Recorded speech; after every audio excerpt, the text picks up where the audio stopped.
Hi everyone, it's Tracy here. I'm posting from home again, as you can see, on Wednesday the 3rd. I was supposed to be posting from inside the forest, but I've had the absolute day from hell.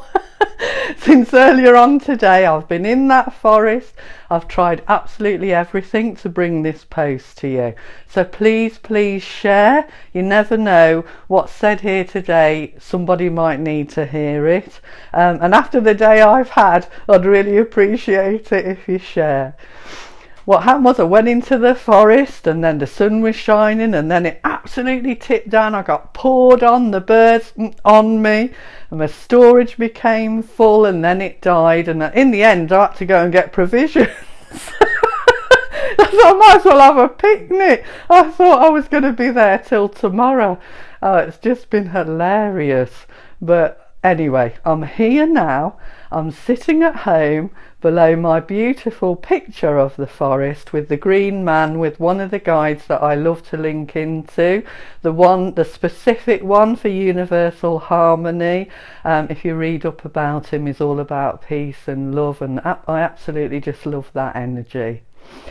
Well, today I wanted to talk to you a little bit about Reiki. I do have a story to share just before the end, which I think you'll find really interesting. It's about my little girl and myself when we were apart, 222 miles actually, to be specific. I was working away, and an experience that we had that was really special. It was just fantastic. So I'm going to tell you about that. Okay, so for someone who's not had Reiki from me, has not had a treatment at all perhaps, if you think about energy being invisible, I do believe in quantum physics as well, and the scientific side of things too, but I love nature and linking in and the universal abundance, the cosmos, everything that's out there for us to tap into. If you rub your hands together, if you've ever done that as a child, and then you put it by a balloon, how they stick to a balloon, or if you move them close together, you can feel something in the gap. You can feel the energy even though it's invisible and you can't see it, but you can actually feel it.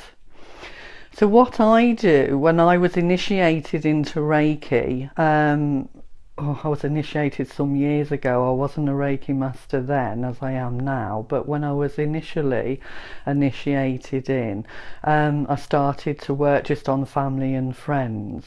But when I was initiated in through the Dr. Asui way of doing Reiki, I was using symbols such as Chakra and Seihei.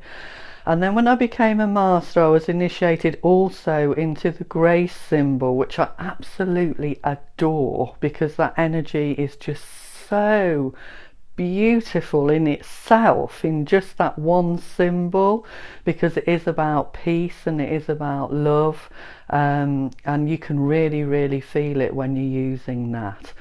So what I do, first of all, I do check your chakras as well. If you come to me, I use my pendulum, which a very special friend of mine, you probably know her, who's a medium. She actually gave me this pendulum, which was a Tibetan Buddha nut, and absolutely love it, I do. And I use that pendulum to go over your energy centers, and I see if it's stuck. If it's stuck, it will be standing really still. It will not move.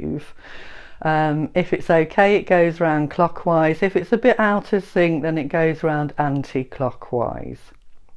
I do that at the beginning so you can see where there might be some issues.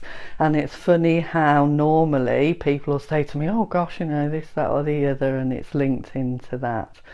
Then under the bed, under the therapy bed that I use, I actually put this gorgeous crystal pyramid. Now when the sun shines on it, you can see the inverted pyramid as well, and it is just such a magical energy. And when I use that combined with channeling and obviously linking into my guides, I have two guides that I use. One's a female and the other one's the nature. Female's a bit mischievous actually. I have to watch her. Bit like me. I still listen to her, but I have to sort of decipher a bit of what she's saying because she can be a bit of a minx. Anyway, I put this under the bed. I channel in because I'm a conduit for the energy. So I'm linking into the universal pool of consciousness. I'm bringing through that beautiful, beautiful energy. I'm linking in. I'm using all my skills, all my talents, all the tools in my toolkit, basically, in order to empower you to the best of my ability. I always ask for your angels or for your guardian angel, or for your guides, for your higher self to connect with me, with my higher self, with my guides, with my angels. I call upon everything and everyone that I can. Okay.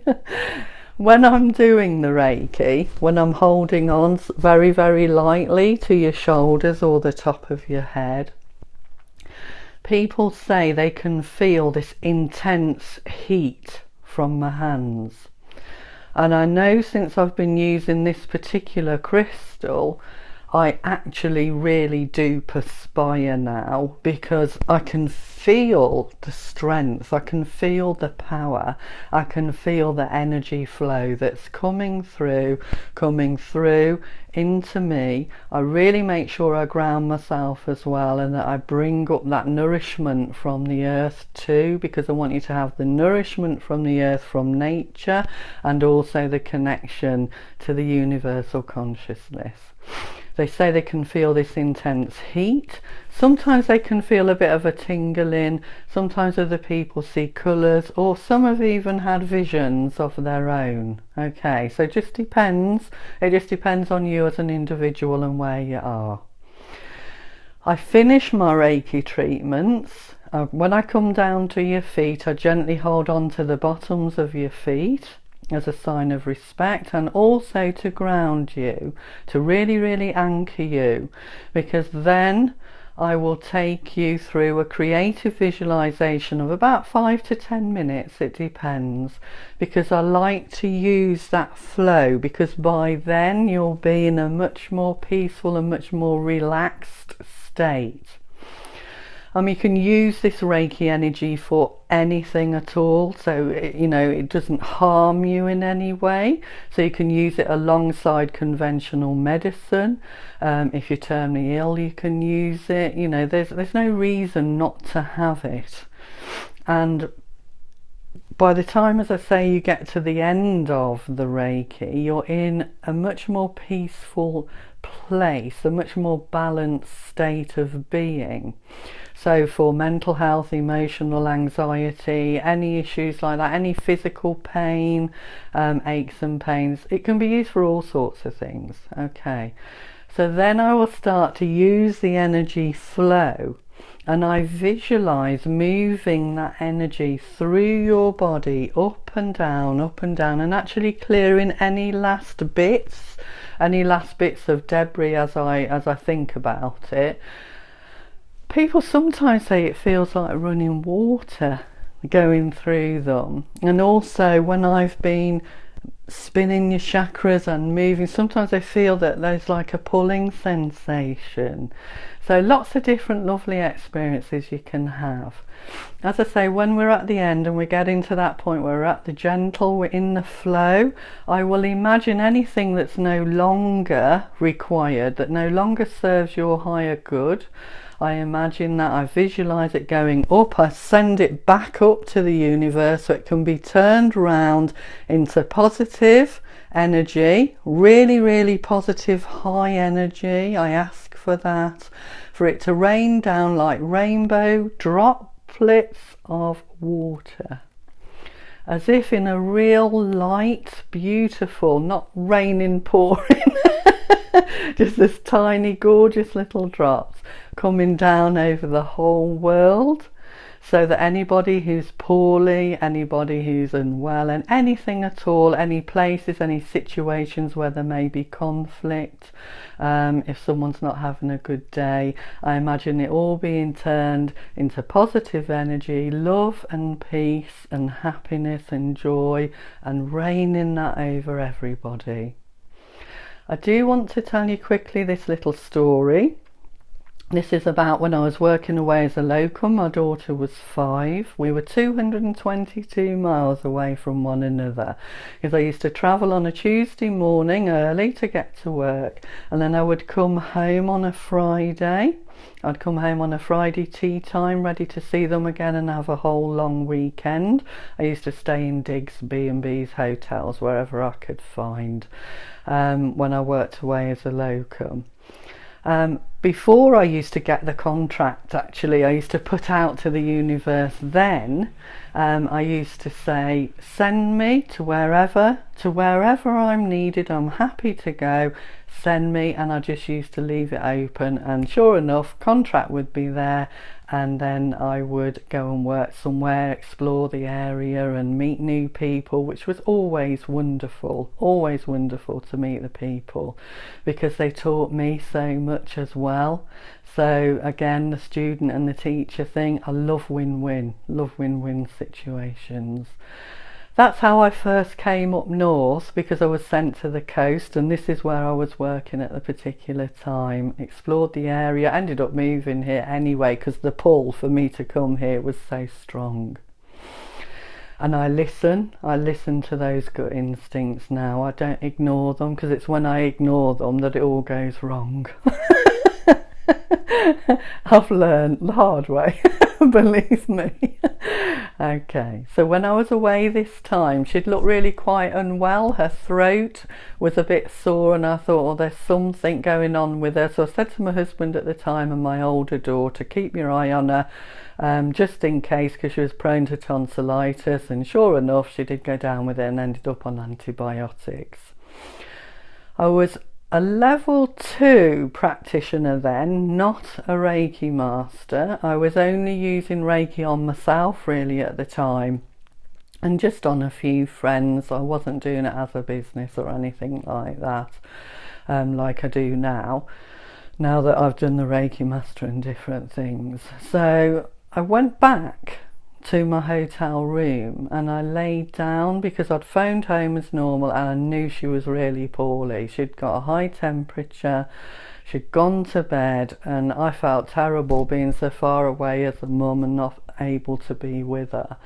So I put a jade crystal here, right in that little indent, because the jade is the love from the heart, and I wanted to send my intention of this healing energy out, because I believe if the intention is good, it's from the heart, it's from the right place, it can travel to the other side of the world. Distance is irrelevant. Okay, but I sent this healing out to her with this love from the heart. I really channeled in. I imagined in my hands, I could feel the energy, and I was imagining the blue, like a blue ball of energy, because blue is for the throat. I was imagining it cleansing and clearing away the infection. Moving it like the stream, gently washing it away and washing it away. In the end, when I finished the Reiki, I actually went off to sleep with the jade still in that little part of my throat. Now in the morning when I rang home, my older daughter was saying, Mum, we've had a really weird experience in the night. And I was thinking, oh good. I love it when they say weird, because it means something good has happened. So it was great, and they were sharing this story with me about how the little one had woken up in the night. Now they thought she was hallucinating, that she got a really high temperature. They said she sat up, she was saying mum, and they were saying, shh, it's okay, lay back down, you're okay. And she was almost fighting them, and in the end she went, no, you don't understand. Now remember, she was 5. And I'd never spoken to her about healing. I didn't do healing in the house in front of her. She'd never really heard anything about it. And she said, Mum is doing healing on me. She said she has a crystal on her throat, and she was pointing to where it was on me. She said she's sending this energy